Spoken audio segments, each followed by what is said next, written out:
მოგესალმებით, ამ გაიდში აგიხსნით თუ როგორ უნდა დაადოთ ვიდეო ფაილს, აუდიო ფაილი.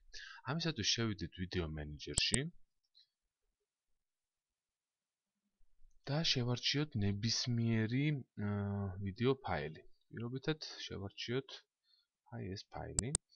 დავაწყაპუნოთ სათაურზე. ჩვენ გადავალთ ამ ვიდეოს სანახავ რეჟიმში. დააკვირდით ამ მენიუს. ამ მენიუში შუა ადგილას არის აუდიო ფაილის ღილაკი და ამ ღილაკზე დაწოლით გადავინაცვლებთ აუდიო ფაილის დადების სამუშაო პანჯარაში. აი, აქ ვართ. მეაქციეთ ყურადღება თქვენგან მარჯვნივ არის რაღაც ჩამონათვალი. სწორედ ეს არის იმ აუდიო ფაილების ჩამონათვალი, რაც აქვს სისტემას იმისათვის, რომ თქვენ დაადოთ თქვენთვის სასურველი აუდიო ფაილი, ვიდეო ფაილს. ამ აუდიო ფაილში რა თქმა უნდა მელოდიებს გულისხმობ ამ შემთხვევაში. აქ არის მარჯვნივ ღილაკი, რომელიც გაძლევთ საშუალებას შეარჩიოთ სხვადასხვა კატეგორიიდან, პირობითად თქვათ იყოს როკი და შევარჩიოთ ერთ-ერთი აუდიო ფაილი. მოდით იყოს ეს. აი თქვენ ნახეთ ეს აუდიო ფაილზე დაკლიკებისას ის უცებ ჩამოვაგდო ამ ვიდეო ფანჯრის ქვეშ. ჩვენ შეგვიძლია ეს აუდიო ფაილი დავარედაქტიროთ. მაგალითად შეგვიძლია მისი ხმა ავწიოთ ან დავწიოთ. თუ კი გვინდა რომ ის უბრალოდ რბილ ფონად გასდევდეს ჩვენს ვიდეოს, დავუწიოთ ხმა. ასევე ჩვენ შეგვიძლია ვცვალოთ მისი პოზიცია ვიდეოში.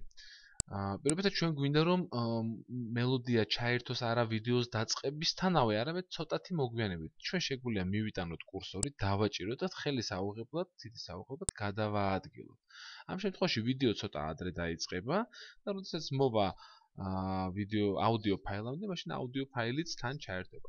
ჩვენ შეგვიძლია მისი მოცულობა ვზარდოთ, სიგრძე გავზარდოთ, დავაპატაროთ, მაგალითად ჩავავლოთ მის მარჯვენა მხარეს კურსორი და თითის აუღებლად შევკუმშოთ ის, ამ პირიქით გავზარდოთ. მას შემდეგ როდესაც მის ადგილმდებარეობას მივუჩნეთ აუდიო ფაილს, ვიდეო ფაილში, უნდა დავაჭიროთ ღილაკს dan positions, ანუ პოზიცირების დასრულება. საბოლოო ჯამში როდესაც დავკმაყოფილდებით და ყველანაირად გავასწორებთ ჩვენთვის სასურველ ფორმატში ამ აუდიო ფაილს და უკვე დავადებთ მას ვიდეო ფაილს, ამ ცვლილებას შევინახავთ ღილაკზე save ერთხელ დაწყაპუნებით. ამ შემთხვევაში ხშირად ამოაქვს ხოლმე, როდესაც ვარედაქტირებთ ვიდეოს, ხშირად ამოაქვს ხოლმე ამ ტიპის მესიჯი, სადაც YouTube-ის ვებგვერდი გვეუბნება, რომ ეს ცვლილება სამწუხაროდ მყისიერად ვერ შესრულდება, ამიტომ ის გთხოვს, რომ დაველოდოთ და რა თქმა უნდა პროცესი გრძელდება და რამოდენიმე ხანში შესაძლებელი იქნება აი ამ ცვლილების შეტანა.